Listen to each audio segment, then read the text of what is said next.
नमस्कार दोस्तों। आज हम आपको सुनाने जा रहे हैं बृहस्पतिवार की व्रत कथा। भारतवर्ष में एक प्रतापी और दानी राजा राज करता था। वह नित्य गरीबों और ब्राह्मणों की सहायता करता था। यह बात उसकी रानी को अच्छी नहीं लगती थी। वह ना ही गरीबों को दान देती, ना ही भगवान का पूजन करती थी और राजा को भी दान देने से मना किया करती थी। एक दिन राजा शिकार खेलने वन को गए हुए थे, तो रानी महल में अकेली थी। उसी समय बृहस्पति देव साधु वेश में राजा के महल में भिक्षा के लिए गए और भिक्षा मांगी।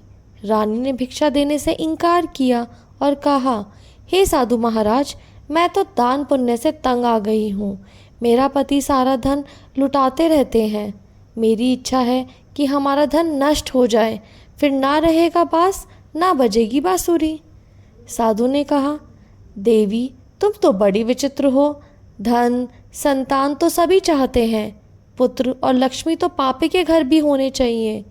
यदि तुम्हारे पास अधिक धन है तो भूखों को भोजन दो, प्यासों के लिए प्याऊ बनवाओ, मुसाफिरों के लिए धर्मशालाएं खुलवाओ। जो निर्धन अपनी कुंवारी कन्याओं का विवाह नहीं कर सकते, उनका विवाह करा दो। ऐसे और कई काम हैं जिनके करने से तुम्हारा यश लोक परलोक में फैलेगा। परंतु रानी पर उपदेश का कोई प्रभाव ना पड़ा। वह बोली, महाराज, आप मुझे कुछ ना समझाएं। मैं ऐसा धन नहीं चाहती जो हर जगह बांटती फिरूं। साधु ने उत्तर दिया, यदि तुम्हारी ऐसी इच्छा है तो तथास्तु। तुम ऐसा करना कि बृहस्पतिवार को घर लीपकर पीली मिट्टी से अपना सर धोकर स्नान करना, भट्टी चढ़ाकर कपड़े धोना। ऐसा करने से आपका सारा धन नष्ट हो जाएगा। इतना कहकर वे साधु महाराज वहाँ से आलोप हो गए। साधु के अनुसार कही बातों को पूरा करते हुए रानी को केवल 3 बृहस्पतिवार ही बीते थे कि उसकी समस्त धन संपत्ति नष्ट हो गई। भोजन के लिए राजा का परिवार तरसने लगा। तब एक दिन राजा ने रानी से बोला कि हे रानी, तुम यहीं रहो, मैं दूसरे देश को जाता हूँ, क्योंकि यहाँ पर सभी लोग मुझे जानते हैं, इसलिए मैं कोई छोटा कार्य नहीं कर सकता। ऐसा कहकर राजा परदेश चला गया। वहाँ वह जंगल से लकड़ी काट कर लाता और शहर में बेचता। इस तरह वह अपना जीवन व्यतीत करने लगा। इधर राजा के परदेश जाते ही रानी और दासी दुखी रहने लगे। एक बार जब रानी और दासी को 7 दिन तक बिना भोजन के रहना पड़ा, तो रानी ने अपनी दासी से कहा, हे दासी, पास ही के नगर में मेरी बहन रहती है। वह बड़ी धनवान है। तू उसके पास जा और कुछ ले आ, ताकि थोड़ी बहुत गुजर बसर हो जाए। दासी रानी की बहन के पास गई। उस दिन गुरुवार था और रानी की बहन उस समय बृहस्पतिवार व्रत की कथा सुन रही थी। दासी ने रानी की बहन को अपनी रानी का संदेश दिया, लेकिन रानी की बड़ी बहन ने कोई उत्तर नहीं दिया। जब दासी को रानी की बहन से कोई उत्तर नहीं मिला तो वह बहुत दुखी हुई और उसे क्रोध भी आया। दासी ने वापस आकर रानी को सारी बात बता दी। सुनकर रानी ने अपने भाग्य को कोसा। उधर रानी की बहन ने सोचा कि मेरी बहन की दासी आई थी, परंतु मैं उससे नहीं बोली, इससे वह बहुत दुखी हुई होगी। कथा सुनकर और पूजन समाप्त करके वह अपनी बहन के घर आई और कहने लगी, हे बहन, मैं बृहस्पतिवार का व्रत कर रही थी। तुम्हारी दासी मेरे घर आई थी, परंतु जब तक कथा होती है तब तक ना तो उठते हैं और ना ही बोलते हैं, इसलिए मैं नहीं बोली। कहो दासी, क्यों गई थी? रानी बोली, बहन, तुमसे क्या छिपाऊं, हमारे घर में खाने तक को अनाज नहीं था। ऐसा कहते कहते रानी की आंखें भर आई। उसने दासी समेत पिछले 7 दिनों से भूखे रहने तक की बात अपनी बहन को विस्तार पूर्वक सुना दी। रानी की बहन बोली, देखो बहन, भगवान बृहस्पति देव सबकी मनोकामना को पूर्ण करते हैं। देखो, शायद तुम्हारे घर में अनाज रखा हो। पहले तो रानी को विश्वास नहीं हुआ, पर बहन के आग्रह करने पर उसने अपनी दासी को अंदर भेजा तो उसे सचमुच अनाज से भरा एक घड़ा मिल गया। यह देखकर दासी को बड़ी हैरानी हुई। दासी रानी से कहने लगी, हे रानी, जब हमको भोजन नहीं मिलता तो हम व्रत ही तो करते हैं, इसलिए क्यों ना इनसे व्रत और कथा की विधि पूछ ली जाए, ताकि हम भी व्रत कर सकें। तब रानी ने अपनी बहन से बृहस्पतिवार व्रत के बारे में पूछा। उसकी बहन ने बताया, बृहस्पतिवार के व्रत में चने की दाल और मुनक्का से विष्णु भगवान को केले की जड़ में पूजन करें तथा दीपक जलाएं। व्रत कथा सुने और पीला भोजन ही करें, इससे बृहस्पति देव प्रसन्न होते हैं। व्रत और पूजन विधि बताकर रानी की बहन अपने घर को लौट गई। 7 दिन के बाद जब गुरुवार आया तो रानी और दासी ने व्रत रखा। घुड़साल में जाकर चना और गुड़ लेकर आई, फिर उससे केले की जड़ तथा विष्णु भगवान का पूजन किया। अब पीला भोजन कहाँ से आए, इस बात को लेकर दोनों बहुत दुखी थे। क्योंकि उन्होंने व्रत रखा था, इसलिए बृहस्पति देव उनसे प्रसन्न थे।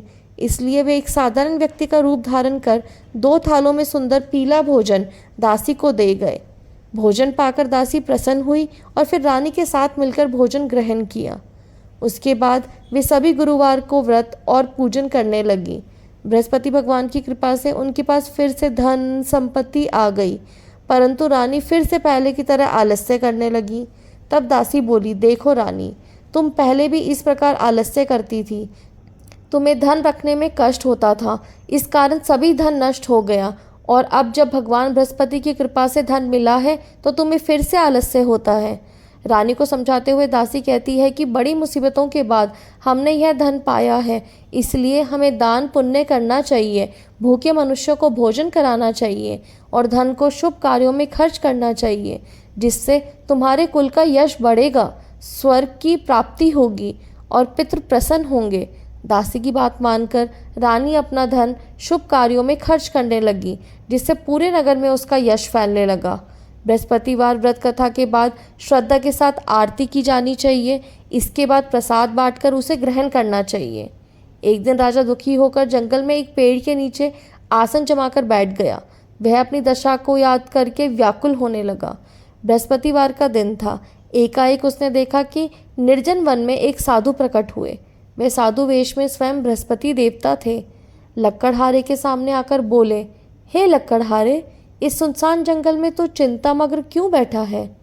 लक्कड़हारे ने दोनों हाथ जोड़कर प्रणाम किया और उत्तर दिया, महात्मा जी, आप सब कुछ जानते हैं, मैं क्या कहूँ। यह कहकर रोने लगा और साधु को अपनी आत्मकथा सुनाई। महात्मा जी ने कहा, तुम्हारी स्त्री ने बृहस्पति के दिन बृहस्पति भगवान का निरादर किया है, जिसके कारण रुष्ट होकर उन्होंने तुम्हारी यह दशा कर दी। अब तुम चिंता को दूर करके मेरे कहने पर चलो तो तुम्हारे सब कष्ट दूर हो जाएंगे और भगवान पहले से भी अधिक संपत्ति देंगे। तुम बृहस्पति के दिन कथा किया करो। 2 पैसे के चने मुनक्का लाकर उसका प्रसाद बनाओ और शुद्ध जल से लोटे में शक्कर मिलाकर अमृत तैयार करो। कथा के पश्चात अपने सारे परिवार और सुनने वाले प्रेमियों में अमृत व प्रसाद बांटकर आप भी ग्रहण करो। ऐसा करने से भगवान तुम्हारी सब मनोकामनाएं पूर्ण करेंगे। साधु की ऐसे वचन सुनकर लक्कड़हारा बोला, हे प्रभु, मुझे लकड़ी बेचकर इतना पैसा नहीं मिलता जिससे भोजन के उपरांत कुछ बचा सकूं। मैंने रात्रि में अपनी स्त्री को व्याकुल देखा है, मेरे पास कुछ भी नहीं जिससे मैं उसकी खबर मंगा सकूं। साधु ने कहा, हे लक्कड़हारे, तुम किसी बात की चिंता मत करो। बृहस्पति के दिन तुम रोजाना की तरह लकड़ियां लेकर शहर को जाओ। तुमको रोज से दुगना धन प्राप्त होगा, जिसे तुम भली भांति भोजन कर लोगे तथा बृहस्पति देव की पूजा का सम्मान भी आ जाएगा। इतना कहकर साधु अंतर्ध्यान हो गए। धीरे धीरे समय व्यतीत होने पर फिर वही बृहस्पतिवार का दिन आया। लक्कड़हारा जंगल से लकड़ी काटकर किसी शहर में बेचने गया। उसे उस दिन और दिन से अधिक पैसा मिला। राजा ने चना गुड़ आदि लाकर गुरुवार का व्रत किया। उस दिन से उसके सभी क्लेश दूर हुए। परंतु जब दोबारा गुरुवार का दिन आया तो बृहस्पतिवार का व्रत करना भूल गया। इस कारण बृहस्पति भगवान नाराज हो गए। उस दिन उस नगर के राजा ने विशाल यज्ञ का आयोजन किया तथा शहर में यह घोषणा करा दी कि कोई भी मनुष्य अपने घर में भोजन ना बनावे, ना आग जलावे, समस्त जनता मेरे यहाँ भोजन करने आवे। इस आज्ञा को जो ना मानेगा उसे फांसी की सज़ा दी जाएगी। इस तरह की घोषणा संपूर्ण नगर में करवा दी गई। राजा की आज्ञा अनुसार शहर के सभी लोग भोजन करने गए, लेकिन लक्कड़हारा कुछ देर से पहुंचा, इसलिए राजा उसको अपने साथ घर ले गया और ले जाकर भोजन करा रहे थे तो रानी की दृष्टि उस खूंटी पर पड़ी जिस पर उसका हार लटका हुआ था। वह वहां पर दिखाई नहीं दिया। रानी ने निश्चय किया कि मेरा हार इस मनुष्य ने चुरा लिया है। उसी समय सिपाहियों को बुलाकर उसको कारागार में डलवा दिया। जब लकड़हारा कारागार में पड़ गया और बहुत दुखी होकर विचार करने लगा कि ना जाने कौन से पूर्व जन्म के कर्म से मुझे यह दुख प्राप्त हुआ है, और उसी साधु को याद करने लगा जो कि जंगल में मिला था। उसी समय तत्काल बृहस्पति देव साधु के रूप में प्रकट हुए और उसकी दशा को देखकर कहने लगे, अरे मूर्ख, तूने बृहस्पति देव की कथा नहीं करी, इस कारण तुझे दुख प्राप्त हुआ है। अब चिंता मत कर, बृहस्पतिवार के दिन कारागार के दरवाजे पर 4 पैसे पड़े मिलेंगे, उनसे तू बृहस्पति देव की पूजा करना, तेरे सभी कष्ट दूर हो जाएंगे। बृहस्पति के दिन उसे 4 पैसे मिले। लकड़हारे ने कथा कही। उसी रात्रि को बृहस्पति देव ने उस नगर के राजा को सपन में कहा, हे राजा, तुमने जिस आदमी को कारागार में बंद कर दिया है वह निर्दोष है, वह राजा है, उसे छोड़ देना। रानी का हार उसी खूंटी पर लटका है, अगर तू ऐसा नहीं करेगा तो मैं तेरे राज्य को नष्ट कर दूंगा। देखकर राजा प्रातःकाल उठा और खूंटी पर हार देखकर लकड़हारे को बुलाकर क्षमा मांगी तथा लकड़हारे को योग्य सुंदर वस्त्र आभूषण देकर विदा कर दिया। बृहस्पति देव की आज्ञा अनुसार लकड़हारा अपने नगर को चल दिया। राजा जब अपने नगर के निकट पहुंचा तो उसे बड़ा आश्चर्य हुआ। नगर में पहले से अधिक बाग, तालाब, कुएं तथा बहुत सी धर्मशाला, मंदिर आदि बन गए थे। राजा ने पूछा, यह किसका बाग और धर्मशाला है? तब नगर के सब लोग कहने लगे, ये सब रानी और बांदी के हैं। तो राजा को आश्चर्य हुआ और गुस्सा भी आया। तो उन्होंने बांदी से कहा कि हे दासी, देख, राजा हमको कितनी बुरी हालत में छोड़कर गए थे, हमारी ऐसी हालत देखकर वह लौट ना जाए, इसलिए तू दरवाजे पर खड़ी हो जा। आज्ञा अनुसार दासी दरवाजे पर खड़ी हो गई। राजा आए तो उन्हें अपने साथ लिवा लाई। तब राजा ने क्रोध करके अपनी रानी से पूछा कि यह धन तुम्हें कैसे प्राप्त हुआ है? तब उन्होंने कहा, हमें यह सब धन बृहस्पति देव के इस व्रत के प्रभाव से प्राप्त हुआ है। राजा ने निश्चय किया कि 7 रोज बाद तो सभी बृहस्पति देव का पूजन करते हैं, परंतु मैं प्रतिदिन में 3 बार कहानी तथा रोज व्रत किया करूँगा। अब हर समय राजा के दुपट्टे में चने की दाल बंधी रहती। एक रोज राजा ने विचार किया कि चलो अपनी बहन के यहाँ हो आवे। इस तरह निश्चय कर राजा घोड़े पर सवार हो अपनी बहन के यहाँ को चलने लगा। मार्ग में उसने देखा कि कुछ आदमी एक मुर्दे को ले जा रहे हैं। उन्हें रोककर राजा कहने लगा, अरे भाइयों, मेरी बृहस्पति देव की कथा सुन लो। वे बोले, लो, हमारा तो आदमी मर गया है, इसको अपनी कथा की पड़ी है। परंतु कुछ आदमी बोले, अच्छा कहो, हम तुम्हारी कथा भी सुनेंगे। राजा ने दाल निकाली और जब कथा आधी हुई थी तो मुर्दा हिलने लग गया, और जब कथा समाप्त हो गई तो राम राम करके मनुष्य उठकर खड़ा हो गया। आगे मार्ग में उसे एक किसान खेत में हल चलाता मिला। राजा ने उसे देख और उससे बोला, अरे भाइयों, तुम मेरी बृहस्पतिवार की कथा सुन लो। किसान बोला, जब तक मैं तेरी कथा सुनूंगा तब तक 4 हरैया जोत लूंगा, जा अपनी कथा किसी और को। राजा के हटते ही बैल पछाड़ खाकर गिर गए तथा किसान के पेट में बड़ी जोर का दर्द होने लगा। उस समय उसकी माँ रोटी लेकर आई। उसने जब यह देखा तो अपने पुत्र से सब हाल पूछा और बेटे ने सभी हाल कह दिया। तो बुढ़िया दौड़ी दौड़ी उस घुड़सवार के पास गई और उसको बोली कि मैं तेरी कथा सुनूंगी, तू अपनी कथा मेरे खेत पर चलकर ही कहना।